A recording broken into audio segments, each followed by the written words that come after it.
তাহলে দেখো প্রথম কাজ হচ্ছে আমরা কি করছি, এই যে বুটস্ট্র্যাপের যে কোনো বাটন বা কোড সাপোর্ট করার জন্য আমরা এই যে বুটস্ট্র্যাপের সাইডে গেছি, এখান থেকে যেখানে যা লিখছি বুটস্ট্র্যাপ, আসার পরে কি করছি আমরা যে এইখান থেকে এই যে এটা বুটস্ট্র্যাপ ডাউনলোড, ঠিক আছে।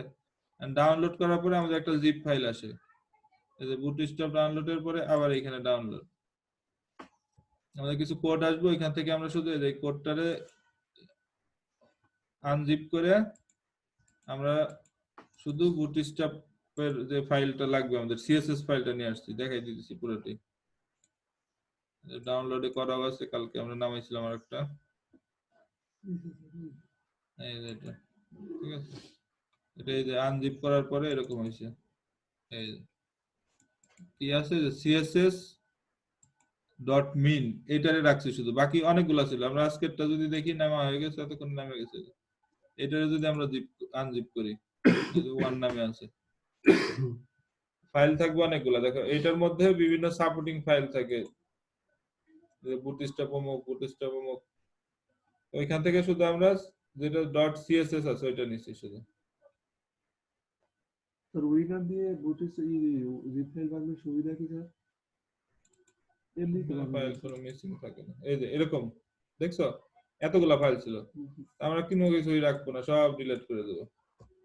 এটা তোমাদের রেডি করে দিছি, দেখাই দিছি। আমরা রাখবো শুধু bootstrap.min। এন্ড এই মিন ফাইল কি আর অন্য ফাইলের মধ্যে পার্থক্য কি, যদি আমরা আনডো ডিলিট করি, যে আমাদের এইটা কেন নেব, এটার মধ্যে দেখো যদি কোডটারে আমরা ওপেন করি, এখান থেকে ওপেন করি, ওটা যেহেতু আমাদের নোটপ্যাড এই এরকম আছে ফাইলগুলো, দেখছো। এটা আমাদের বোঝার কিছু নাই, কিন্তু ফাইলগুলোর জায়গা কম লাগছে, অনেক ফাইল, কিন্তু মিন মানে হচ্ছে মিনিমাইজ অবস্থায় আছে, অর্থাৎ জায়গা কমাই রাখছে। অর্থাৎ এই যে আমরা কোন এইচটিএমএল কোড বা সিএসএস কোড লিখলে কিভাবে লিখি, যেভাবে ফাঁকা ফাঁকা করে লিখি না, এই লাইনগুলাই ওরা কোনো স্পেস ছাড়া লিখছে, বুঝা গেছে। এই ফাইলগুলোর মধ্যে কোনো স্পেস ছাড়া, যতই দেখো যে ডিটি মিটি যা ছিল সব কি করছে, স্পেস ছড়াই দিছে, অর্থাৎ আমাদের ফাইলের জায়গাটা কমে গেছে। আমরা খুঁজে খুঁজে কি করব, এই মেইন যে ফাইলটা আছে সেই ফাইলটাই নিয়েছি, এইটারে নিয়েছি শুধু। আবার জেএস এর মধ্যে ঢুকে হতে, জেএস এর কতগুলা ফাইল, এত ফাইল না, আমাদের এই যে bootstrap.min যেটা সেটা নিয়েছি শুধু, ঠিক আছে।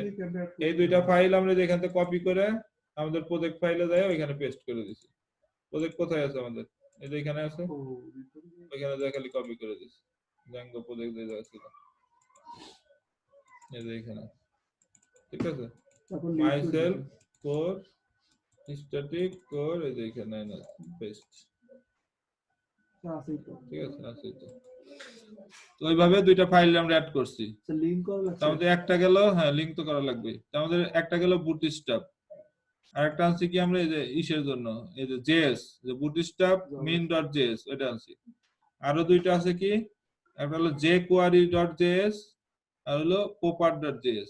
এই দুইটা আনার জন্য আমাদের এই যে বুটস্ট্র্যাপের এখানে লিংক আছে নিচে, ঠিক আছে। এই লিংক গুলা থেকে আমাদের নিয়ে আসতে হবে, এই যে এখানে দেখো একটা লিংক দেওয়া আছে, এই যে পোপার, এটারে কপি করে রেডি করে দিছি প্রজেক্টের মধ্যে, ভয়ের কিছু নাই, এমনি আনছি সেটা দেখাইতেছি। কপি করে পেস্ট দিলে দেখবো যে একটা সাইডে গেছে। এইটারে আমরা কন্ট্রোল সি দিয়ে কন্ট্রোল এ কন্ট্রোল সি কপি কপি করে কি করছি, এইখানে একটা আমরা ফাইল বানাইছি এইভাবে, যে নিউ ফাইল popper.js নাম লিখলাম, popper.js দিয়ে এন্টার দিছি, আমাদের popper.js তৈরি হয়েছে, ঠিক আছে।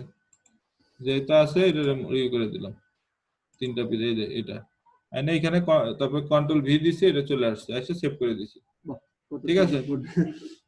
এই যে সুন্দর কোড, এই কোড দেখে বোঝার কায়দা নাই, আমরা এই যে এখান থেকে নিয়ে আসছি, এটা সাপোর্টিং ফাইল হিসেবে। আরেকটা ছিল কি jQuery, তো jQuery ওইখানে অন্যান্য ফরম্যাট আছে, আমরা এটা jQuery সার্চ দেব, যে jQuery ডাউনলোড বা jQuery দিয়ে সার্চ দিলে যে এখানে আমরা আবার jQuery লিংক পাবো, ঠিক আছে। এখান থেকে যে এটা যে প্রোডাকশনের এইটা নেব লিংকটা, এটার আবার আগের মতো কন্ট্রোল এ কন্ট্রোল সি, এখানে যায় কি করছি আমরা, এই যে jQuery.js দিয়ে একটা এইভাবে ফাইল বানায় আগের মতো পেস্ট করছি, ঠিক আছে। আর দুইটা থাকলো হলো কি, এই যে all.min.js আর all.min.css, এই দুইটা ফাইল আনছি আবার আমরা হলো অন্য জায়গা থেকে, এত ভালো লাগছে। এই ফাইলগুলো। আর ইমেজ গুলো আমরা আবার অ্যাড করছি, ইমেজ ডাউনলোড করে এখানে তোমাদের ইমেজ গুলো যেভাবে ইমেজ দাও ওইভাবে ইমেজ দিয়ে দিবা, যেটা ইমেজ আমরা ডাউনলোড করছিলাম ওই দুটো অ্যাড করছি, ঠিক আছে। আর এগুলো হলো যে ওসামের যে ফাইলগুলো আছে, ফন্ড ওসাম থেকে আনা হয়েছে এই দুটো। এখন লিংক করছি কিভাবে, আমাদের লিংক করার জন্য কোথায় যাইতে হবে, টেমপ্লেট অবশ্যই। এখন টেমপ্লেটের মধ্যে আমরা প্রথমে তৈরি করছিলাম home.html, এইখানে দেখো home.html যদি আসি আমরা হোমের মধ্যে কি কি রাখছি, যে হোমের মধ্যে আমরা এই যে দেখো কোনটারে আমরা ই করছি, ইমেজ। হোমের মধ্যে শুধু আমরা রাখছি হলে যে এই অংশটা আমাদের আউটপুটে যদি দেই এইটুকু, ঠিক আছে। হোমের মধ্যে এইটুকু রাখছি, প্রথমে সব একসাথে ছিল পরে আলাদা করছি, ওটা যদি আরো ধাপ বাই ধাপ আগে তাহলে বুঝবো। এইটুকু রাখছি, বাকিগুলো আর অন্য জায়গায় রাখছি। তাহলে হোমের মধ্যে আমরা দেখো এই যে ইমেজটা অ্যাড করার জন্য আগের মতোই কি স্ট্যাটিক কোথায় আছে কোর, তারপরে ইমেজেস টু .jpg ফরম্যাটটা দিয়ে দিছি। এরপরে এখানে একটু এই যে এইগুলো কিন্তু সব বুটস্ট্র্যাপের ক্লাস, ইমেজ থাম্বনেল এই ফন্ট তো আমরা জানি এটা হলো বুটস্ট্র্যাপের ক্লাস, মানে ইমেজটা হলো ই দেখার জন্য, হ্যাঁ একটু সুন্দর জানার জন্য, গোল মানে একটু শেপ হওয়ার জন্য, গোল তো ছিলই, চার কোণা ছিল গোল হয়েছে ওটার জন্য। এরপরে কি হয়েছে যে আমরা এইখানে এই যে আরেকটা ক্লাসের মধ্যে আমাদের এই যে লেখাগুলা যাতে জাস্টিফাই থাকে অর্থাৎ সমান থাকে, যে লেখাগুলা লিখবো আমাদের একটু সমান আছে, দেখছো না আগে পরে হয়ে যায়, সেটা সমান যাতে থাকে সেই জন্য যে জাস্টিফাই ব্যবহার করে। তবে যে হ্যালো এটা সব বুটস্ট্র্যাপের ক্লাস। তারপরে এখানে আমরা যে কিছু লেখা দিছি, ঠিক আছে, লেখাগুলারে আমরা কি করছি দেখো যে এটার পরে কিছুটা ফাঁকা আছে না, এই ফাঁকা দেওয়ার জন্য যে এখানে আমরা লিখছি এই কথাটা টেক্সট ইনডেন্ট 100 px, ঠিক আছে। আর এই যে হ্যালোর জন্য আমরা কি করছি আবার একটা স্যাটিসফাই ফন্ট নিয়ে আসছি, এটার জন্য এই লেখাটা যেরকম আসছে, ঠিক আছে। এই লেখাটা একই ফন্ট দিছি, এটা সিএসএস এর থেকে আমরা কালার দিয়ে দিছি। আর বাকি যে আমাদের এচটিএমএল ফাইল ছিল কোথায়, বেজের মধ্যে। বেজের মধ্যে আমরা অন্যান্য জেএস যে জাভা স্ক্রিপ্ট এই যে আমাদের সিএসএস এর যে ফাইলগুলো ছিল এগুলো সব এক এক করে নিয়ে নিয়েছি। প্রথমে কি নিয়েছি jQuery, যেটা স্ট্যাটিক কোড জেএস jQuery, তারপর স্ট্যাটিক কোড জেএস প্রপার, এটা কিন্তু সিরিয়ালে বাই মেথড বুটস্ট্র্যাপ থাকবে সবার নিচে। তবে যে অল মিন যেটা আনছি এটা দিয়ে দিছি এখানে, জাভা স্ক্রিপ্টের গুলা সব একসাথে নিচে। আর সিএসএস এর গুলা কোথায়, ইসের গুলা কোথায় থাকে, আমাদের স্টাইল শীট বা সিএসএস এর গুলা থাকে উপরে, এনে যে আমরা উপরে দিছি।